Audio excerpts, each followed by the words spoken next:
So, did anyone remember to do your homework? Yes. And 4 or 5 of you did? All right, that's good. Well, if you weren't here last Sunday we started our summer sermon series on the Psalms last Sunday. That's all right. That's right. And part of your homework was to look at the Psalms that we're going to be looking at in the weeks ahead. We talked about how the Psalms tend to resonate with life experiences. And so the question was to go and look at the Psalms we'll be looking at, which are Psalm 13, Psalm 23, Psalm 30, and Psalm 150, to read over them, reflect on them, and see if any of those Psalms intersect or interact or reflect or mimic our lives. So for those of you who did your homework, did any of you have any connections with Psalm 13? Not really? Yeah? Would you like to share? You don't have to. Would you like to? I had a dream, and it was just one of those mixed up dreams where everything was happening, and it was just, please, let me get up, because it was just so. So you had a chaotic dream that was driving you crazy. And so I went out, and I got a newspaper, and I thought, oh, I'll read the Psalm first. And that Psalm kind of addressed that. That's exactly right. Because you were sitting there in your dream thinking, how can I get out of this dream? How much longer will it last? And in Psalm 113, how long, O Lord? That's awesome. Anyone else? How long was Sunday school last? How long will Sunday school last? Says the Sunday school teacher. Okay. How long will the sermon last? Says the preacher's children. So Psalm 13, I'm sorry, anyone in the choir? Sure. No. Okay. Well, for me this week, Psalm 13 really resonated on Wednesday. How long, O Lord? How long will we see victims of gun violence? How long will we live in the best country in the world that has more mass shootings than it seems like anywhere else? How long? Psalm 13. It's important to do our homework because the Psalms do reflect our lives and what's happening in the world around us. So Psalm 13 is obviously a lament psalm, or as Penny tells us in the kind of notes in the Bible, a prayer for deliverance. So last Sunday when we started talking about the Psalms, we talked about a scholar by the name of Walter Brueggemann. And keeping with this idea that the Psalms mimic and reflect our lives, Brueggemann talks about our lives in 3 phases. He says that our lives are essentially moments of orientation, disorientation, and reorientation. And he says we can put all the Psalms into those groupings as well. And Psalm 13, this lament psalm, this prayer for deliverance, fits very firmly into a psalm of disorientation. How long? Disorientation is when you are going down into the pit, when you are in a crazy dream you can't get out of. Disorientation is when things are going awful in your life and you do not know what to do. That is disorientation. And if we are honest with ourselves, we know we've all had moments like that in our lives. We've seen people, friends, family members, even strangers sometimes experiencing those moments in their lives. And some people are really great at giving voice to those moments of disorientation.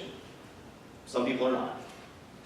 There is one person who I can always think of as someone who is great at giving voice to moments and times of disorientation.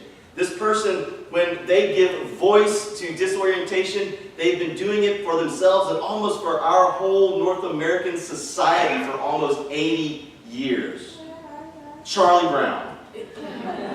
I'm serious. So Charlie Brown is the main character in the Peanuts comic strip, right? He is everybody's most favorite, lovable loser. I mean, nothing ever goes right for Charlie Brown. And just this last week in the Peanuts comic strip, in the first cell, you see Charlie Brown. He's got his baseball cap on. His baseball team never wins, right? And he's standing on the pitching mound, and he says, "Rats." And in the second cell, it says, "Well, we lost again." And in the third cell, you start to see it drops of rain coming down, a little drizzle, and he says, oh, and now it's starting to rain. And then in the fourth and final cell, there's just this torrential downpour, and you see Charlie Brown screaming up to heaven, where were you in the fourth inning? Charlie Brown has no problem shouting out his woes, his problems, his questions, his concerns to God. Just like this psalm of lament. Now, maybe it's not as formal, maybe it's not as official looking as a prayer for deliverance or a psalm of lament, but that is essentially what he is doing. He is shouting out his pain and his frustration at the Lord. And that's what the psalmist is doing in Psalm 13, when the psalmist asks the question, how long, O Lord? How long? You know, we're not always comfortable saying such things to God. You know, it's always fascinated me that regardless of any group of Christians that I'm in, there's always one person in that group that is terribly uncomfortable with praying in public, with praying out loud. Even though they've probably been praying their whole life, they are just uncomfortable getting those words out of our mouth into the world around us. And it fascinates me because we probably talk to God all along, but there's some sort of pressure that comes with the public part of it. And if there is some pressure about it, it might be the fault of ministers like me, and I completely apologize. Ministers are notorious for wanting other people to think about how smart we are, how eloquent we are, how wonderful we are, and so we put together these beautiful pieces of poignant prose, purple and pretty poetry in our prayers, and they're amazing. And so maybe we convince other people that you got to say those words the right way. In seminary, one of the greatest things about seminary was also one of the most difficult things about seminary. We prayed before the start of every class, and it was marvelous to realize that this professor who's going to be grading your work is also praying for you. But professors, much like preachers, also like to persist in poignant pieces of prose and poetry. And so all of their prayers were really good. They wrote them out ahead of time. They brought in everything that was going on in the world. I mean, the joke was, if you hadn't been watching the news, just go to class and listen to the prayer. You would know what was happening. And then it was even worse sometimes when they would ask us to pray, because we would think, oh, here's my chance not to pray to God, but to impress the professor, to impress the people in my seminary class. And, you know, and it's not just Presbyterians. If you go to an ecumenical gathering of ministers, it is almost like the ministers trying to out-pray one another. It's just not right. You don't have to have just the right words to pray to God. When I was a counselor at a camp for middle schoolers, it was in the middle of the summer. We're out in the woods near a lake. The chiggers were really bad that summer. And if you know anything about chiggers, they like to get in the warm spaces of your body, generally right around your waist region. And you got to think about, we had a bunch of preteens and young teenagers with itchiness all around their waist. And before long, everybody was talking about having itchy butts. One night, we're standing around and we're having a popcorn prayer. So we're standing in a circle, and a popcorn prayer is when anyone who wants to can just pop up and offer a prayer in the circle. And one of the young men there says something about asking God for relief from our itchy bottoms. That's exactly how he said it. So later we were talking about it, and we started to laugh, and I asked him, I said, do you really think that God didn't hear you say but all those other times you said it earlier? We get convinced that we have to say just the right words.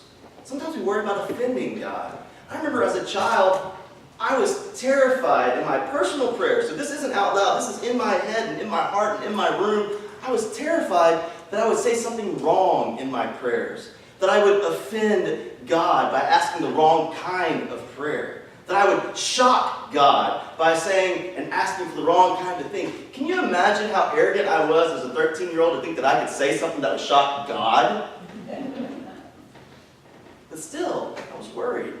I wouldn't have the right words to pray. I was worried. Isn't that crazy? I was worried about speaking to God. If we are worried about praying in public, it shouldn't be because we are worried about how God will receive our prayers. Because God can handle it. God can take it. How long, O Lord? In this devotional book that I'm reading, there's a story about a doctor who's walking down the halls of a hospital. And as this doctor walks down the halls, there's a woman approaching. And this woman is not a patient. She's not on the medical staff, so she's probably there in support of one of the patients in the hospital. And the woman comes to the doctor and says, "Excuse me, is there a room nearby where I can go and scream?" And later, the doctor reflected on this and said, "No, it's amazing. Hospitals don't come equipped with a screaming room."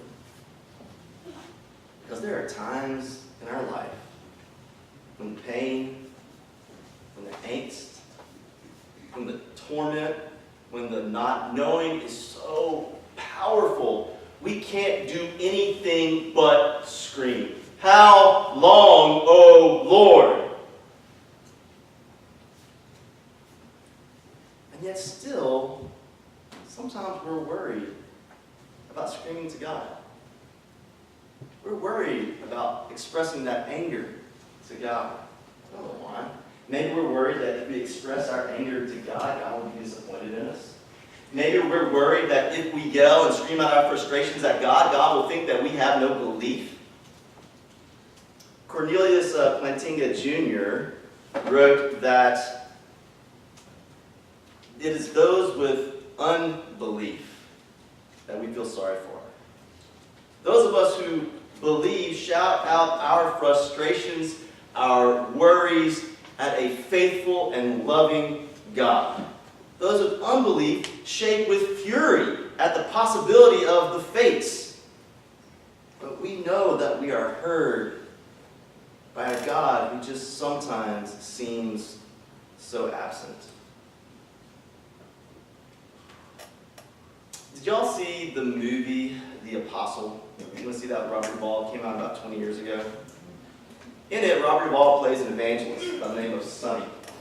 And Sonny is a true man of God, a devout believer, but Sonny has a problem. He's a bit of a womanizer. And at the beginning of the movie, this evangelist has been kicked out of his house by his wife, with good reason. He's separated from his wife, he's separated from his children, he doesn't know what to do, so he goes to his mother's house. And the scene that we see Robert Duvall in, Sonny is up there praying and pacing and shouting at God. Shouting so loudly that the neighbors call his mom and ask, "What's going on over there?" And his mom smiles and says, "My Sonny always talks to God. Sometimes he just shouts." And then we hear Robert Duvall shouting, "I'm mad at you. I love you, but I'm mad at you. Tell me what you want me to do. Just tell me." All right. It's okay to shout at God. God can take it. God can handle it. I wonder if we don't ask these hard questions of God, how long? Because we're almost worried that we may not get the answer that we like, or we may not get any answer at all.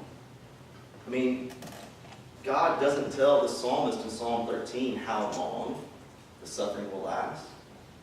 Just like Sonny didn't hear what he was supposed to do, and yet still, there must be something. If we keep reading Psalm 13, we find out at the end that the psalmist says, "But still I trusted in your steadfast love. I praise God." Why?